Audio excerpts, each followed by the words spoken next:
Oh, hey there, YouTube. Petey Twofinger here. Let me adjust the lighting, as this is the thing that you do in YouTube videos now, is you don't begin prepared. I've noticed, for one, today is the day after Father's Day.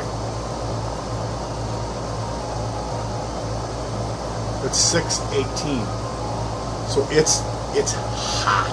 I've got the air conditioner running, and I apologize. Here, if you can hear, the ice cream truck is here. It's hot. So last year at July 4th, we had, for a couple of years, we had kind of not the best experience on 4th of July because traffic, crowds for the fireworks, getting stuck in traffic jams, and it's really hot. And with me having this, I've got chronic back pain, so it's tough for me. And we had one year done a shuttle bus, and we got on that bus, and I went in the back of it and sat down, and everyone proceeded to fill the bus up. And of course, everyone has unbelievable amounts of strollers, cart caddies, coolers would have wheels on them, and kids. And everyone's taking incredibly long to get in the bus and get situated and sit down. So we're there for 15 minutes waiting for this bus to fill up, and I had a panic attack. I started freaking out. It was so hot, and hardly any of the windows were open, and they're all closed. And like it's in like 93 degrees out with incredible humidity. Chicago has turned into a swamp. There's no spring. It's cold and rainy. That's your spring. 50 degrees is the high, and then there'll be one day of 70-degree temperature, and the next day it's 88 degrees, and then the day after that it'll be 93 with like 78% humidity, and then it just goes up. And it is so incredibly humid in Chicago. It's like a swamp, living in a swamp, and the mosquitoes are incredible. You can't be outside anymore. So yeah, this is not a very cheerful video. As you can see, I'm just me complaining about everything. As soon as the guy put the bus in gear, it lunges forward, and I'm in the back. I've got this, my back is broken, an incredible amount of pain. I've got 2 herniated discs where they're ripped. It's pushing on the gel, on the nerves. The gel is pushing on the nerves. So this bus lurches forward and goes 2 feet, and then jams on the brakes and stops because there's a woman with a stroller. And as soon as that happened, my mind went into a spiral of a claustrophobia panic attack, where I turned around to look out the window and to make it stop, and I saw the handle. There's a handle emergency where I could just hit that handle, which it sets off an alarm in the bus, and then I could have jumped out the back and walked, because what I didn't realize was it was solid traffic where that woman went across. For some reason, we're parked here and there's a shuttle bus, but everyone else is in front of us in a line of jam-packed solid cars. And everyone else is probably drinking in the car with air conditioning on, and here I am in the back seat. They have shuttle buses, we'll take that. So it was only like 20 minutes on this bus, but it was 110 degrees in there. I was pouring sweat. All the infants, it's full of people with infants and kids up to about 5 years old. They're all running up and down the aisles, giggling, shooting each other with super soakers, and every other infant is screaming. And I'm in this bus. It was like that MASH scene with the chicken. I'm in this bus just like peeking out, riding this claustrophobic wave of terror. So yeah, that was one 4th of July. And then when we got out for the shuttle bus, we waited an hour and a half at night to get a shuttle to take us back to our car. So people were line jumping, and if there was cops, no, and all this, and like where we got in line, when other lines were forming, and people would run down, and the bus would stop there, and we're all like camped out because I can't hardly move. And we had some stuff. We had one cooler bag and one chair. That's what we had, and a blanket. So yeah, that was really that. I quickly realized like we're not going to be able to do the shuttle bus thing. So another place I needed to use the restroom, and they had a stage. The only porta potty was a quarter mile from the stage, and you had to walk past all of the food vendors, which the smell is incredible. It's absolutely incredible. It smells so good with all of the gyros and treats and barbecue that they're cooking up. They're deep frying elephant ears, and I mean, the smell it's incredible. But it's $8 for a churro, you know. It's $16 for an elephant ear. Like the prices they're incredible. $6.50 for a bottle of water, a little one, you know. And they make you go past that, and the lines are full. Like, I don't know where people are getting their money nowadays. It's all, you know, full families with, you know, 8 kids, and they're buying everybody's. I mean, like, I could buy a car for what these people are going to pay at the snack booth, and you can't get like it took me like 25 minutes to get to the porta potty. So we decided we're going to just park. We went and found a spot the next year, and we parked, and we were able to get on a frontage road and see the fireworks from about 4 blocks away. We got out of the car, leaned up against the car, watched the fireworks, and as soon as the finale went off, we got in the car and took the frontage road and got out onto the highway. No problem. So that's kind of what I'm going for, is this type of urban assault, get in, get out, firework viewing. And I mean, it's almost getting to the point where are they streaming? Can I sit at home and watch them on the monitor? Because it's a lot for me in my condition. Anyway, we had this planned out where last year we drove to the area where they were having the fireworks, and we found a side street where they had posted these stake signs with orange. They were like every 15 yards, no parking. And they had those stake signs everywhere. So we found there's a mini mall, behind this fence that ran the width of the mini mall, there were some spots back there. And we would be able to pull out, go on the drive 1 block, and then make a right, get on the main street out of there, and go home. So we really wouldn't get caught up. The other side of the street is a massive shopping mall, and that fills up, the parking lot fills up, and then you wait for an hour and a half in bumper-to-bumper traffic to get out, because they've got cops blowing their whistle, no, and like, you know, just... So we get there, we left at 4, drove around, found our area where we were going to be able to get in and get out, because July 5th I had a surgical procedure for my back scheduled. So I wanted to appease my wife, we'll go see the fireworks, and then if we could get a good spot and get out of there right quick, get home, rest, wake up, and go to this thing. So we scope it out, we find our spot, we go there an hour early, we get our spot, and we see the fireworks, everything's fine. As soon as the fireworks are over, like right when the finale's coming, we get in the car and start pulling out, and someone pulls in and stops with an SUV with all their brights on, shining right in our face. Subwoofer going. What are they doing?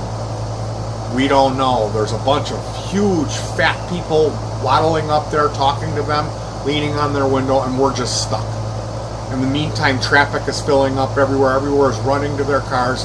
So finally, I said, I'm going to get out of the car and say something. My wife said, no, don't. You'll get shot, you know. So finally, they back out and leave. We pull out. We get in this line, and it's this it's a half a block or a block. It's a block and a half about, actually, to make a right. And there's a cop. It's like he's there directing traffic. Now, there's the street, the cross street is here. Here's a mini mall entrance right here. There's an ice cream truck parked here, blocking the right lane, and everyone is having to get over, and then you have to make this left. There's this cop here who's like, no, with his whistle. And I'm like, I can't believe this. We're not moving because this ice cream truck, and this guy's standing there in the ice cream truck. No one's buying ice cream. The fireworks are over. It wasn't even hot. The sun was down. It was 10 o'clock at night. It was a cool 4th of July. No one's buying ice cream. So I said, I'm going to ask him to move because it's clearly posted, no parking. These orange signs they had put up. So I get out of the car, I go up there, it's a bald guy with a huge head. He was an Arab. And I go, excuse me, sir, I'm wondering if you could do me a favor. If you look, it's a huge line of cars trying to leave and you're blocking everyone. Could you please maybe move your vehicle, go into this parking lot and sell ice cream? And he goes, I got an idea, buddy. Why don't you get the fuck out of here, asshole? And I go, wait, what did you say? And he repeats it. He goes, here's one. Get the fuck out of here, asshole. And then he goes, he starts spitting at me. And I go, I turn around because there's a crowd of people behind me. I said, this guy just spit on me. I go, did you spit on me? And then he goes, get the fuck out of here, asshole. And he spits again, but a lot more. So everyone saw and heard that exchange. They go tell the cop. The cop's right there. Because these people were all set up, and he pulled up and blocked their view of the fireworks. They were mad at this guy too. I don't know what had went on before I got there. There may have been some words said. Because for him to just respond like that, like totally blow a gasket, start swearing at me, and then spitting on me, I mean, I guess that's what you do. And if you're an Arab in that country and you have a disagreement, is you spit in their face. I spit in your face. That's what they do. So I walked around the front of the vehicle to get his plate number, and I'm saying his plate number. He comes and hangs out of the driver's window and spits a hocker in my face. So at this point, I've got spit all over my glasses. I've got the hocker on my head. I run back and tell my wife what happened. I said, I'm going to tell the cop. So I run up. I said, this is what happened. He starts his ice cream truck and bounds over this curb. He had the wheels cut in and he didn't realize it, and he punched it to get out of there. So he bounds over this curb and he pulls around and tries to get out and make the right. And the cop, was standing there talking to the cop, and the cop's like, no, you. And he's trying to leave, and he's like, pulls his gun out, and he's like, get over here. So they pulled him over. The cops were like, what? And I said, yeah, I asked him to move his vehicle because he's parked in a no parking zone, and he's blocking the whole lane of traffic. No one could leave. Where he was parked, there was an exit for the mini mall, and he was just after that, and we were behind that. So the whole mini mall was going to drain and get out while we were sitting there trying to fight to have someone let us in. And by the time all of that would have been going on, we would have blown our chance, and all of the traffic lights would have filled up, and I would have got home an hour and a half later, and I would have been all riled up, and I wouldn't have been able to get to sleep and make it to this appointment. I had really planned this out, and this guy parking here was against the law. So I thought I had every right to ask him nicely to move. Obviously, you should never get out of your car and confront anyone, unless you have a gun, or you're a cop. If you're a citizen like me, I mean, I'm 6 foot and I weigh 255 pounds. How big do you need to be intimidating? What is it? Do I need to grow a beard and get a pirate earring and start wearing leather, tattoos? Don't fuck with me, So I just asked the guy to move. So the cop comes back and says, the ice cream truck driver says you spit on him first. So here's what we're going to do. You're both going to the lockup for assault. And I'm like, this is just perfect. This is America, you know? Like, look at me, Leif Lindgren, you know, Swedish guy. And then this is Kunibabos, the Arab. You know, like, whose culture is it a tradition to spit in your face? It's not a Swedish thing. That's what Arabs do, okay? So I said, listen, there's a whole group of people there that witnessed the occurrence. If you walk down there, because I had said to those people, would you please wait another 5 minutes because a cop's going to come and ask you what happened and be my witness. And they said yes, they would. So this younger cop went down there. 10 minutes later, I'm sitting there. I had run and told my wife. I asked the cop, I said, listen, let me tell my wife, she's right there. Told her what's going on. Come back and sit down. The other cop comes up. He says, well, they said this guy was totally polite. All she did was ask him nicely to please move his vehicle. And the other guy went off on him, started swearing at him. He asked him, what, were you spitting on me? And the guy started spitting hockers on him. So they said, all right, you're in the right, it turns out. We're going to take him to jail. So they drove his ice cream truck off, took him to jail. I had to drive down there, leave a statement. I filled out the statement, and then I had a court date. And the cops told me, they said, what do you want to do? And I said, well, I don't want this guy to know my name and my address, so he'll come with his ice cream truck every day and circle my house and and they go, oh no, your name won't even be mentioned. So I go and my name is on the thing. He's got a huge lawyer, looks like a wrestler, the evil Arab, this giant guy. He was like 17 feet tall, this huge guy with the suit, and his neck is like he's got no neck, and he's like, and he just kept staring at me. How did the guy know it was me? I don't know. So they came up and asked for a continuance, and then the day before the next court date, they settled out of court. And he paid a $500 fine. Now I've got an ice cream truck that comes every day. Da-ding, da-ding, da-da-da-ding, da-ding, and he stops and looks, glares at me, and then leaves. So it turns out, my wife looked this guy up. He's been arrested for driving an ice cream truck with no license and some kind of aggravated assault or whatever. He's been busted a few times before. So I just couldn't believe it. Because I told the cops, I said, what do I want to do? You know, I want to grab your gun and take both of you out for threatening to lock me up. You know, I mean, like, are you kidding me? You're threatening to take me in because I got spit in my face? What would you do if you got spit in your face? Threatening to take me in? And then they're like, what do you want to do? And I said, well, I don't want the guy knowing my name, you know. And they said, oh, no. So then, of course, like I said, you know, this is typical what you get. He knows my name and my address, and he settled out of court for $500. So I've got to worry about waking up one day and having my tires slashed, or, you know, getting picked up with a bullet out of the back of the ice cream truck when this guy finally flakes out.